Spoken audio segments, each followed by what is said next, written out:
Mayor, you can come to the mic. Now let me get the mic place.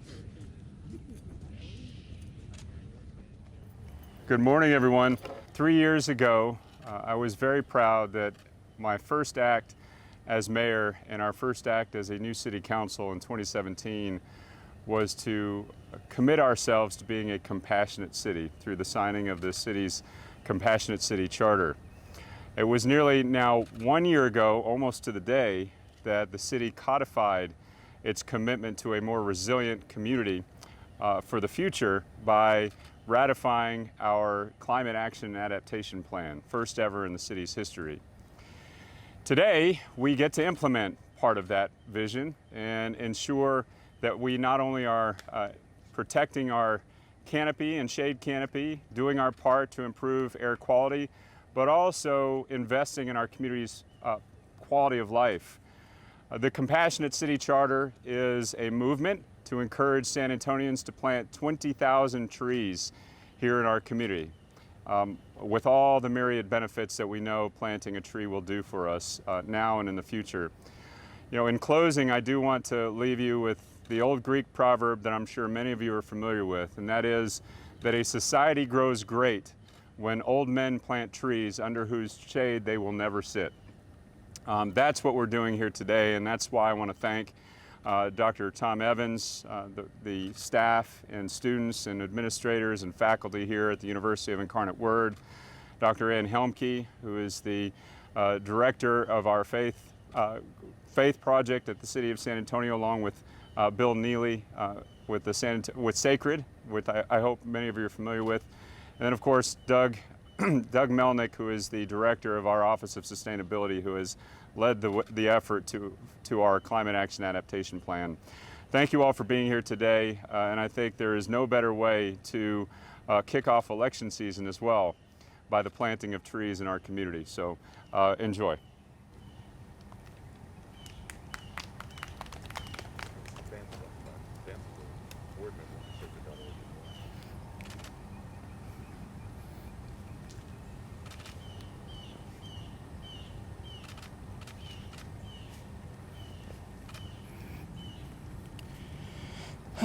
Osio friends, Ali Hilisti, Agalanchi Dawado.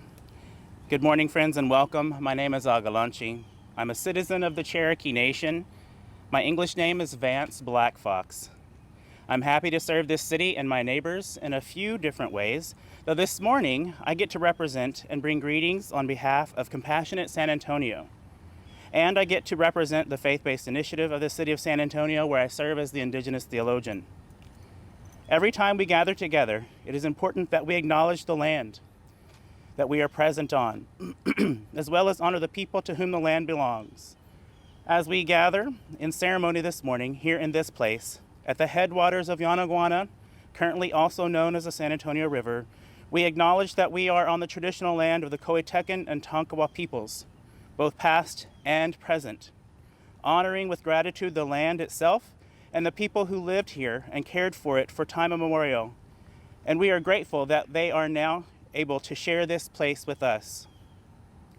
What a beautiful moment, this ceremony, to plant a new neighbor, a new relative, a new sibling, this tree, a gift to our city and back to Mother Earth, but a literal gift to ourselves, a gift that is that in a variety of faiths and cultures symbolizes life, but that also selflessly, without discrimination, literally gives us life by providing us with the air that we as humans breathe.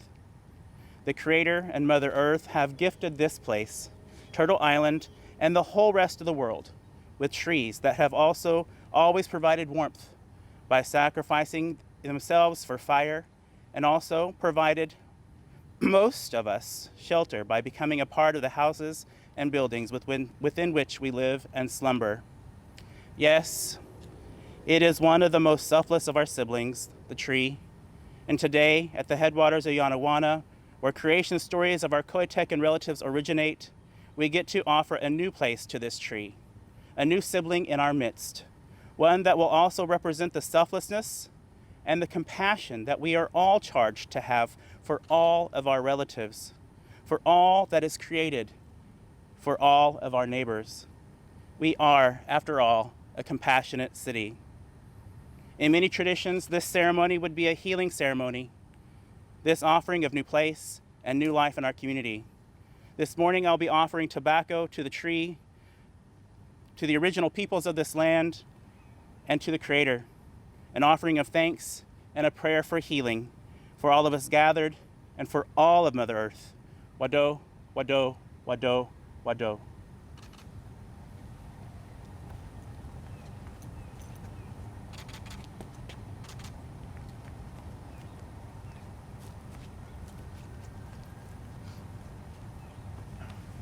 Good morning. I'm Doug Melnick, Chief Sustainability Officer with the City of San Antonio. We are at a crossroads. We are facing a climate crisis, and that is something that we used to think was in the future, that we had decades to address, but it's here now. All we have to do is look at the news. Look at California and the Northwest having catastrophic wildfires. The Gulf Coast getting hit with another massive hurricane. Even here in San Antonio, July was a record-breaking month in terms of extreme heat. And as the mayor had mentioned, the timing of this is significant. A year ago, council passed the climate plan. And this is San Antonio's commitment to taking action on climate change and doing our part. And that plan has two components. One, how do we reduce our contribution? While climate change is a global issue, the causes and impacts are at the local level. So part of the plan is we need to reduce our emissions. We need to reduce what we're contributing. The second part is we need to prepare. We know climate change is occurring. We know that it's going to impact our most vulnerable residents. And so we have the tree, the simple tree. Tree provides shade. It provides much needed respite to those people in our community, particularly in the inner cities that rely on walking, mass transit. We know that trees help with stormwater management. They pull up floodwaters and help mitigate that impact. We know that trees also provide much needed habitat in our community. And finally, trees can also provide food for many people in the form of fruit trees. So, trees also finally store carbon. If one of the things we're trying to do is reduce our emissions, trees are the natural remedy. We talk a lot about coming up with mechanical and physical means to pull carbon out. We have trees. So my hope is that today is a symbol that we are going to continue to actively and in an expeditious manner move forward with our climate change plan and continue to reforest the city, particularly in neighborhoods that are the most vulnerable to the most significant impacts of climate change. Thank you.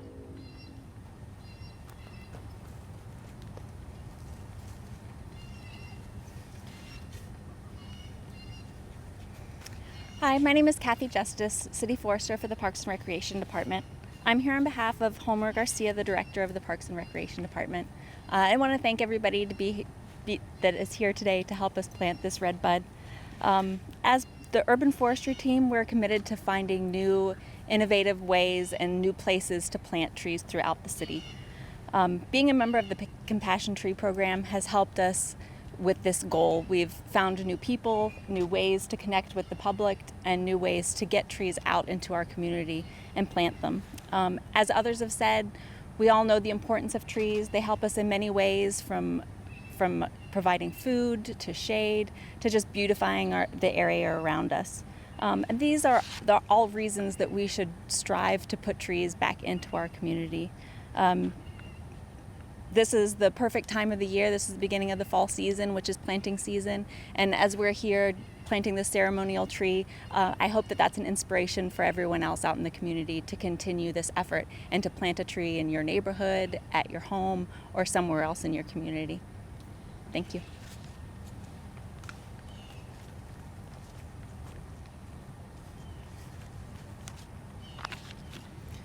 Good morning. Thank you all for joining us today. My name is Darshana Gupte and I'm a climate reality leader and a chairperson of San Antonio chapter. Climate Reality Project is founded by former Vice President Al Gore in 2006. And since then, he has trained over 31,000 climate leaders in more than 170 countries worldwide. Today is very special day for us as it begins 24 hours of reality countdown to the future, a day of action. For 24 straight hours, Vice President Gore and his trained leaders will lead digital presentation discussion across the planet.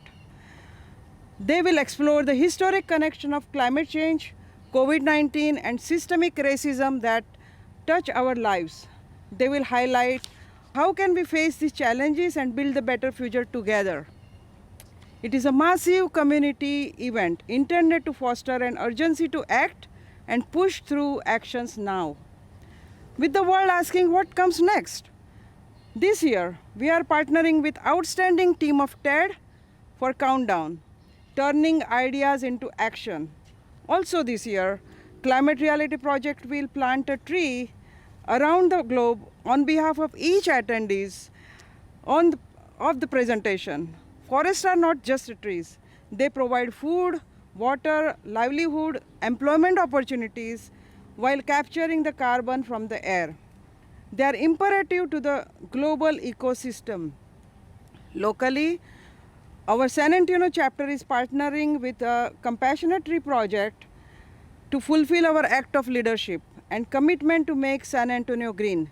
So far, my team has already planted 239 trees and we are committed to do more. Finally, what do trees, bees, butterflies, and climate reality have in common? Well, they are all nature's workers. So in addition to this ceremonial tree planting today, as climate conscious citizens of the world, let us vow to plant as many trees as possible in our lifetime. My special thanks to Anne Helmicki for arranging such a wonderful event and our host, UIW. Thank you very much.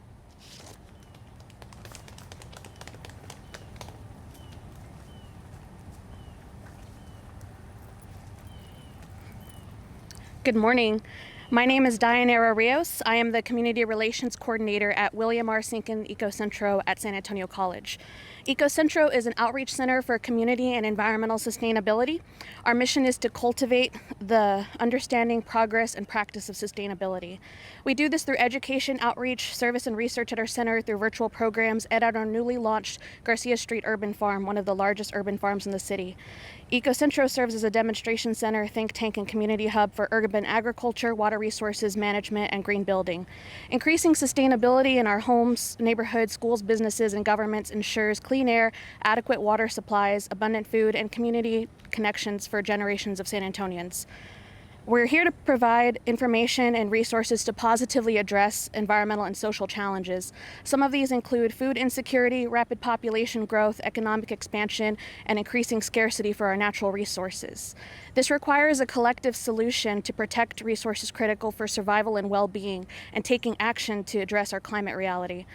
EcoCentro is proud to be part of the Compassion Tree Project. At this very moment, we are actually giving away free trees that count towards the 20,000 tree goal, thank you to the City of San Antonio Parks and Rec Department.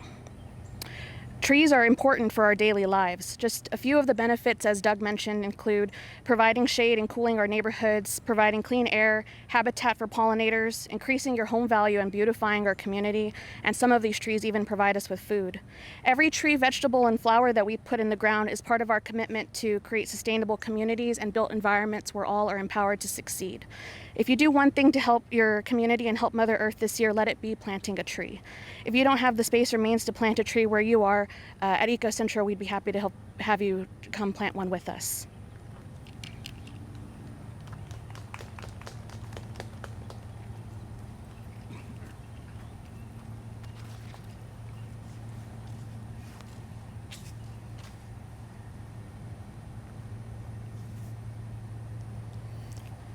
Good morning, my name is Mario Bravo. I'm the project manager for partnerships and outreach for Environmental Defense Fund. Guided by science and economics, Environmental Defense Fund finds practical and lasting solutions to the most serious environmental problems facing the planet. We have over 2.5 million members across 26 different countries and a staff of 750 scientists, economists, attorneys, policy experts, and advocates. In San Antonio, Environmental Defense Fund has been involved in efforts to reduce ozone air pollution, helped develop the city's climate plan, and along with many other individuals here, we sat at the table for some of the very first meetings for the development of this compassionate tree project. In Texas, Environmental Defense Fund is currently working to facilitate the adoption of medium and heavy-duty electric vehicles and promoting the use of renewable energy to power our electric grid. Just like planting trees, these efforts will both help reduce our impact on climate change and improve local air quality, creating a better future for all.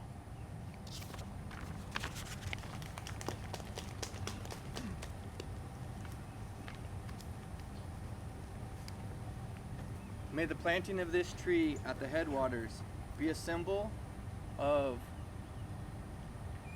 the wisdom that has been passed down to us by our ancestors and our love for future generations.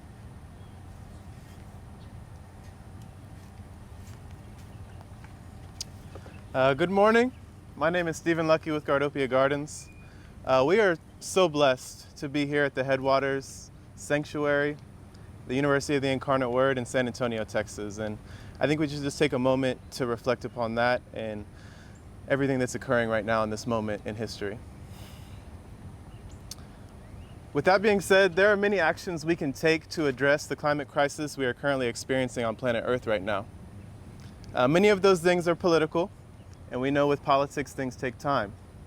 You can support the Green New Deal, but that's political.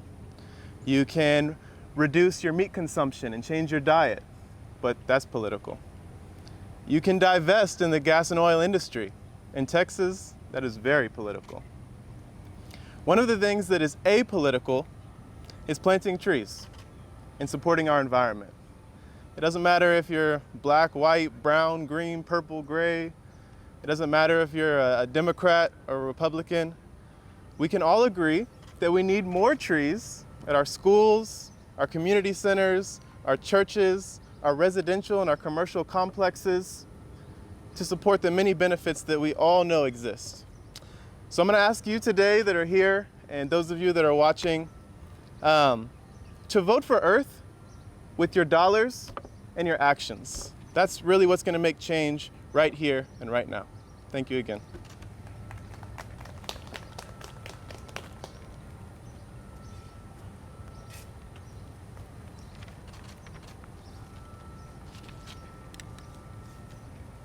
May the planting of this tree support peace here on Earth right now. I'm Dr. Sally Saeed, Secretary of the Board of Directors for Headwaters at Incarnate Word, a nonprofit earth care ministry of the Sisters of Charity of the Incarnate Word. It is responsible for a nature sanctuary of 53 acres adjacent to the UIW campus, including the Blue Hole Spring. The Blue Hole, because of its free-flowing spring, was the site of native encampments beginning 12,000 years ago, according to archaeological evidence, and native groups continue to visit the spring, which they consider sacred to this day. During Spanish colonization, beginning the early 18th century, acequias, stone-lined ditches, carried water from the Blue Hole and San Pedro Springs to the civilian community, the presidio, and the missions. After the Texas War of Secession from Mexico, ownership of the Headwaters passed to the city of San Antonio, which sold the springs to City Alderman J.R. Sweet. Sweet sold the springs and adjacent land to George W. Brackenridge in 1869. After the drilling of artesian wells made spring ownership less critical, Brackenridge sold some 283 acres, his head of the river estate, to the Incarnate Word Sisters in 1897. Today, the sisters retain about 155 acres, including the campus of UIW, the retirement community, lands surrounding the sisters' offices, chapel, and Brackenridge Villa, and the Headwaters Sanctuary. On July 22, 2020, the Sisters of Charity of the Incarnate Word and Headwaters at Incarnate Word signed a conservation easement agreement with Green Spaces Alliance of South Texas. The easement will preserve in perpetuity a 50-acre natural area encompassing the headwaters of the San Antonio River, and guaranteeing the continued existence of the only nature sanctuary in the urban core of San Antonio. May the planting of this tree today overlooking the Blue Hole symbolize the resilience that the conservation easement brings.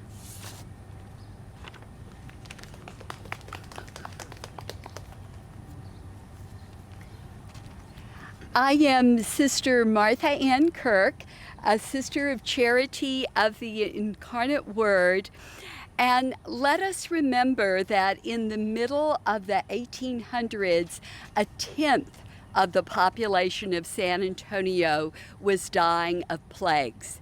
At that time, the mayor sent out an urgent plea for healing, for public health care. 3 young women came from France in response to the mayor's plea, started what many of you know as Santa Rosa. Now there is a system called Christus that includes Santa Rosa. So I speak not only for the Sisters of Charity of the Incarnate Word, but our network of 47,000 people working in Chile, Colombia, Peru, Mexico, and the United States. A network in Christus Healthcare. I am a professor at the University of the Incarnate Word. Many educational branches. And so we work together as global citizens. We work together within the ministries of the Incarnate Word Sisters. I help plant this tree near the headwaters that each of us may recommit to being compassionate, to being healers, to working together for the health of our common home. As Pope Francis says, the earth is our common home. Thank you for coming.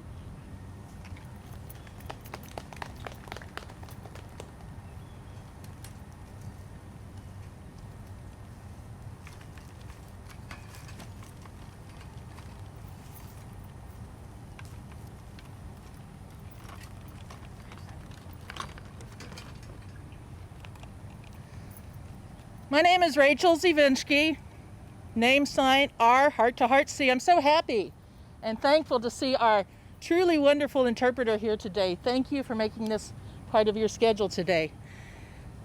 Probably any of you who don't happen to read written Hebrew are wondering, what does this say?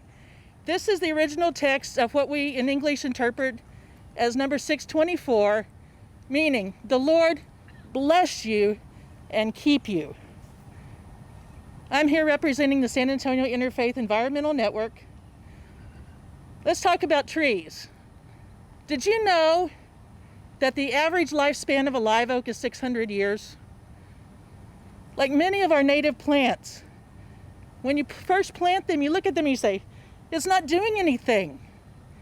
But the reality is, those first 2 years in the ground, our perennial native plants tend to use an abundant amount of energy getting those roots into the ground. Some of our native bunch grasses grow 16 feet of roots into the ground before they ever put any growth up above ground. And that deeply rooted growth is what allows them to not only be stable and put that growth on above ground, but to weather those times of severe drought. Now, sometimes when you plant a tree, you look at it and you say, it's not thriving. Almost always, that's because we compact the soil. The main way we compact the soil, we walk over the root zone where we planted the tree and we crush those growing roots so that they cannot get the oxygen they need. When we do that, we take all the airspace out of the soil, and when it rains, the tree can't get oxygen, and so it smothers. Now, sometimes it manages to keep growing, and then you may start noticing it die back from the tips. Very often, the reason it does that is because we put soil around the root flare. We don't want to see the top of the roots, and that smothers the tree, and you can see because it will slowly die back from the tips and take a very long death from that. The good news is if you remove the soil from the barky part of the root, it will recover. Now, sometimes we see a tree actually fall over. And when we see that, we see the tree falls over, we say, the tree failed. It's usually not true. It's usually the soil that failed because we didn't put enough organic matter in the soil, or we just didn't give the tree enough room to grow. You know that the roots of a live oak tree go out like 4 to 5 times the size of the tree canopy. And they communicate with each other. They share chemicals. So if one gets oak wilt over here, another one already has oak wilt 3 or 4 yards down before this one ever starts to defoliate. But when they're healthy, they support each other. They share those chemicals that help them take up through the fungus in the soil the chemicals they need, and they send back the carbohydrates and keep everything else in the soil healthy. So we, as a deeply rooted people of faith, when we have our roots down into the living water, we support each other through these times, and through even the times of the deepest stress, we can thrive as a community. So may the planting of this tree here today realize the hopes of the deeply rooted community of faith here in San Antonio.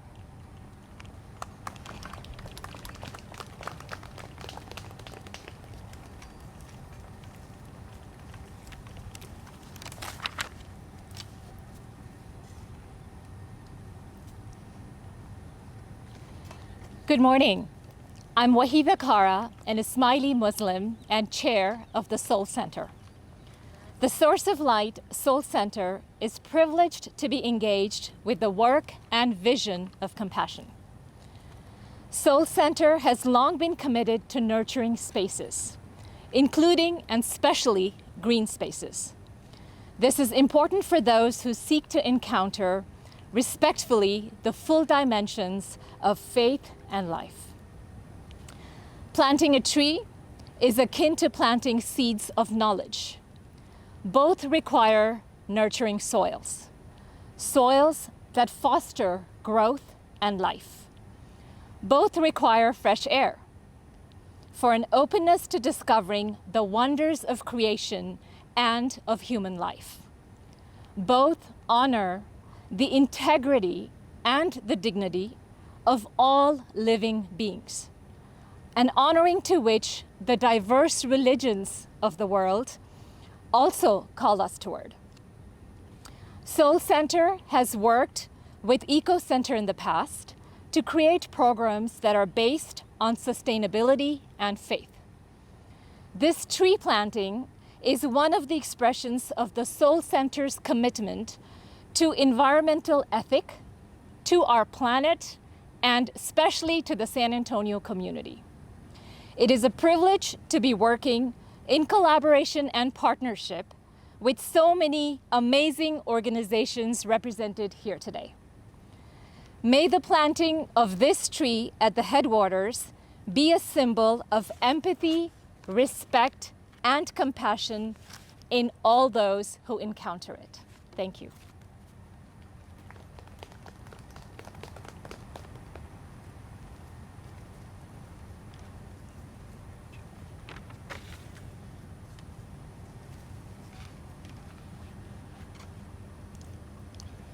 Good morning. I'm Tom Evans, president of the University of the Incarnate Word. I'd like to thank the City of San Antonio, Mayor Nierenberg, and every organization here today for making this moment possible, and especially to Sister Martha Ann Kirk, who leads with compassion inside and outside of the classroom and across the ministries of the Sister of Charity of the Incarnate Word. And thank you to our grounds crew for taking care of all the trees that you plant and care for each and every year. At the University of the Incarnate Word, we're guided by a mission to educate concerned and enlightened citizens within a global community. Here, young people with boundless potential discover some of the world's most pressing needs and how they can contribute to their resolution. Stewardship of the earth has long been a treasured value at UIW. Catholic social teaching tells us that we have a responsibility to love and protect creation. By doing so, we hold sacred that which God has given us and preserve it for future generations. Upholding and serving future generations is at the core of all we do and at the root of who we are. We at UIW are blessed to work, live, and learn closely with other ministries of the Sisters of Charity of the Incarnate Word, From my office in the Student Engagement Center, I can look out onto the Chapel of the Incarnate Word, the Village at Incarnate Word, the Headwaters, and Brackenridge Villa. Every day, students walk these historic grounds, our Incarnate Word campus, and see the work and effort made by each ministry to live our shared values, to value nature, and today, to plant a compassion tree. What better way to teach sustainability than to model it? I'm proud to have shared the stage today with leaders of so many organizations striving to do the same. I always say that though we at the University of the Incarnate Word are many parts, we are one word. Today, we've shown that while each of us here come from many different organizations and many different goals, we are truly one in our love for our city, our earth, and those who do and will inhabit it. So I ask, may the planting of this tree at the Headwaters be a symbol of our dedication to the care of creation and our commitment to instilling this value in every student of the University of the Incarnate Word. Thank you all for being with us here today. Praise be the Incarnate Word.